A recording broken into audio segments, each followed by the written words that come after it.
بسم الله الرحمن الرحيم والصلاة والسلام على رسول الله وعلى آله وصحبه أجمعين أما بعد.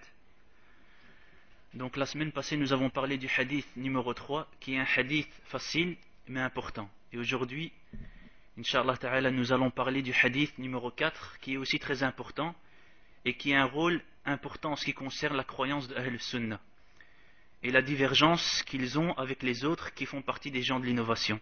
Car le sujet est en rapport avec la prédestination, Al-Qadar. Et le sujet de la prédestination est un sujet important et dangereux, qui fait partie de la religion et aussi de ses fondements. D'autant plus que le prophète, alayhi salatu wassalam, l'a classé parmi les piliers de la foi. Arkanul Iman. Il a dit, alayhi salatu wassalam, et tu crois en la prédestination bonne ou mauvaise. C'est-à-dire qu'Allah subhanahu wa ta'ala t'a écrit, soit une bonne ou mauvaise prédestinée. Et ici l'explication de ce sens sera détaillée dans ce hadith qui a été rapporté par Abdullah ibn Mas'ud radiyallahu anhu. Donc nous commençons. L'imam al-Nawawi rahimahullah a dit dans le livre fil Arba'in al-Nawawiyya, le hadith numéro 4, selon Abi Abdurrahman Abdullah ibn Mas'ud radiyallahu anhu. Et Abdullah ibn Mas'ud radiyallahu anhu fait partie des compagnons les plus anciens. Il a embrassé l'islam très tôt et fait partie de ceux qui ont rendu victoire à la religion. Il fait partie aussi des meilleurs compagnons radiyallahu anhu. Il a rapporté plusieurs hadiths dont celui-ci. Il dit radiyallahu anhu, le prophète alayhi salatu wassalam nous a raconté, et c'est lui le véridique, le digne d'être cru. Donc as-sadiq al-masduq, c'est-à-dire véridique dans ce qu'il a dit, dans ce qu'il dit sallallahu alayhi wa sallam, et il est rendu véridique par Allah subhanahu wa ta'ala dans ce qu'il a transmis et avec quoi il est venu. Il dit sallallahu alayhi wa sallam, votre création est rassemblée dans le ventre de votre mère les premiers 40 jours en une goutte, un liquide, mudra, nutfa, barakallahu fik, nutfa. Et ici on voit la création se fait en étapes. Et ces étapes, la médecine actuelle a parlé de cela. Les médecins contemporains en ont parlé. Ils ont démontré cela avec comme preuve des appareils et des outils et aussi avec ce dont ils sont capables. Et tout cela n'existait pas auparavant. Ces appareils et tous ces moyens n'existaient pas. Et malgré cela, tout ce qu'a révélé le prophète alayhi salatu wassalam est en accord avec ce que les médecins et les chercheurs ont découvert à notre époque. Et ceci n'est en fait qu'une preuve de la véracité du prophète alayhi salatu wassalam, et ce dont avec quoi il est venu. Et aussi qu'il est le prophète alayhi salatu wassalam. Il révélait des choses que les gens ne connaissaient pas à ce moment-là, et qu'on a seulement découvert récemment. Et cela est un signe qu'Allah subhanahu wa ta'ala montre aux gens, et cela constitue une preuve contre eux. Donc la création de la personne se fait par étapes. Dans le ventre de sa mère, d'abord il est constitué d'une goutte, d'un liquide, pendant 40 jours. Lorsque le liquide de l'homme, c'est-à-dire lorsque le liquide de l'homme rentre en contact avec celui de la femme. Et ensuite, cette goutte qui est mélangée, qui est composée, reste après 40 jours devient alaqa, c'est-à-dire un caillot de sang, qui va rester également 40 jours, pour qu'ensuite cette alaqa devienne mudra, c'est-à-dire un morceau de viande, qui est au départ simple, et qui au fur et à mesure prend l'apparence humaine, mais sans pour autant que l'âme lui soit insufflée. Ensuite, un ange lui est envoyé, c'est-à-dire après l'aboutissement des 120 jours. 40 jours au stade de goutte, liquide, ensuite 40 jours au stade de caillot de sang, on peut traduire ça aussi par une adhérence, et enfin 40 jours au stade de morceau de viande. On peut aussi traduire ça comme l'embryon. Et ici alors intervient, et ici seulement alors intervient l'insufflation de l'âme. Allah subhanahu wa ta'ala envoie un ange afin de lui insuffler l'âme. Nous ne savons pas comment procède l'ange lors de l'insufflation de l'âme. Comment l'âme entre, ça on ne le sait pas. Walakin, mais on y croit. Nous y croyons. Nous croyons aux choses cachées, al-ghaib, qui sont citées dans la législation. Alors, tout ce que la législation décrit parmi les choses qui sont cachés parmi le ghaybiyat et qu'on ne comprend pas, on est obligé d'y croire comme cela nous a été parvenu. Lorsque cet ange lui insuffle l'âme, après les 120 jours, alors l'enfant devient vivant dans le ventre de sa mère. Dès à présent, il a une âme, une vie. Et alors on lui prédétermine 4 choses. Allah subhanahu wa ta'ala ordonne à l'ange d'écrire 4 choses, qui sont sa subsistance, sa durée de vie, ses œuvres, et est-ce qu'il fera partie des gens heureux ou au contraire malheureux. Et l'ange, lorsqu'il insuffle l'âme, il écrit quelle sera sa subsistance. Est-ce qu'elle sera petite ou abondante? Est-ce qu'il sera pauvre ou fera-t-il partie des riches? D'où sa subsistance lui parviendra et comment il atteindra cette subsistance. Et ensuite, il écrira sa durée de vie, c'est-à-dire jusqu'à quand il vivra. Et ensuite, il écrira ses actions, c'est-à-dire qu'est-ce qu'il va entreprendre comme action, qu'est-ce qu'il va avancer pour lui-même, les actions bonnes ou mauvaises qu'il entreprendra. Et ensuite, le dernier point, c'est sa situation. Fera-t-il partie des gens heureux ou malheureux? Alors, s'il est mécréant ou hypocrite, il fera partie des malheureux. Et s'il est croyant, musulman, il sera heureux. Allah subhanahu wa ta'ala ordonne à l'ange d'écrire tout cela, avant que tout cela ne lui arrive. Et cela est une preuve qu'Allah subhanahu wa ta'ala sait qu'est-ce qui va arriver à cette personne, quant à sa subsistance, ses actions, son bonheur, son malheur, et quand est-ce que son âge prendra fin. Et ensuite le prophète alayhi salatu wassalam dit, par Allah, dont il n'y a pas d'autre divinité en droit à part lui, l'un de vous accomplit les œuvres des gens du paradis jusqu'à ce qu'il ne reste plus qu'une coudée entre lui et le paradis. Et son livre le devance, alors il commet des actes de ce que font les gens de l'enfer et il y entre.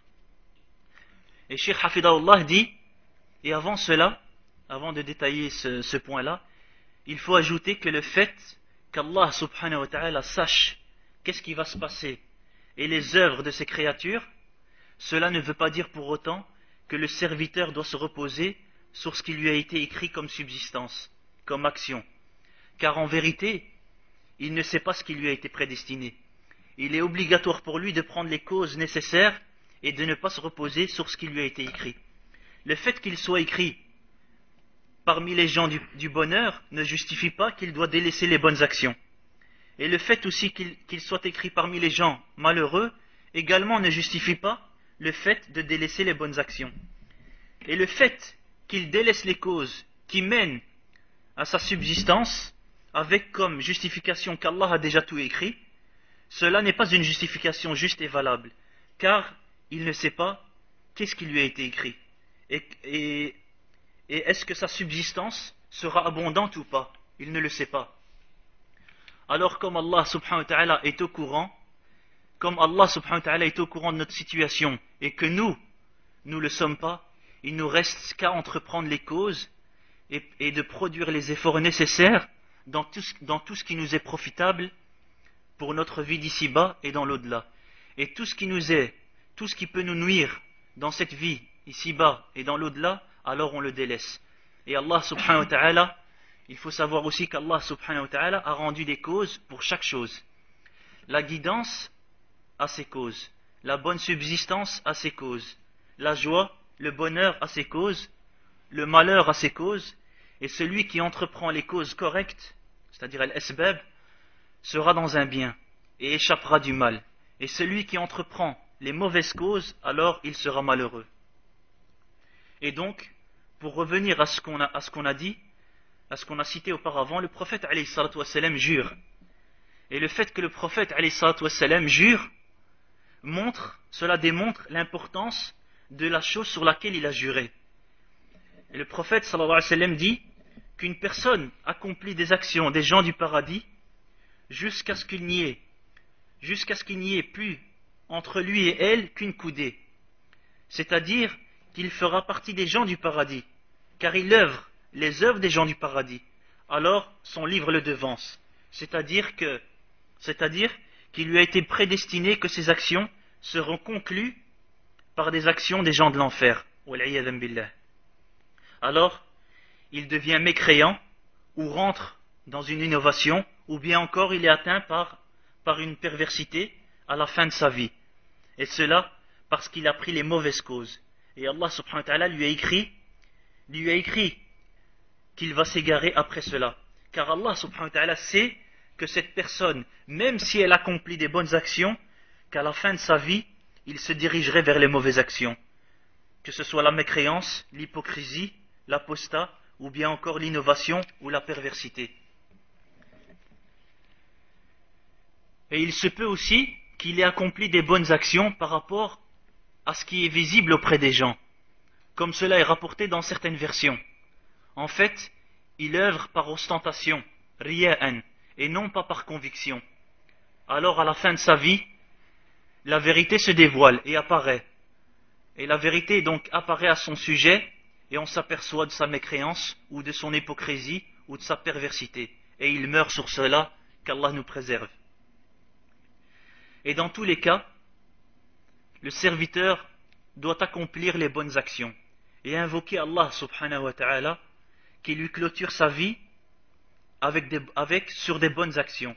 Et il invoque Allah subhanahu wa ta'ala qu'il soit sincère dans ses actions et qu'il le préserve de l'ostentation, afin qu'il soit accepté de lui toutes les actions, les bonnes actions qu'il a accomplies auparavant, et afin aussi qu'Allah subhanahu wa ta'ala lui clôture sa vie par de bonnes actions.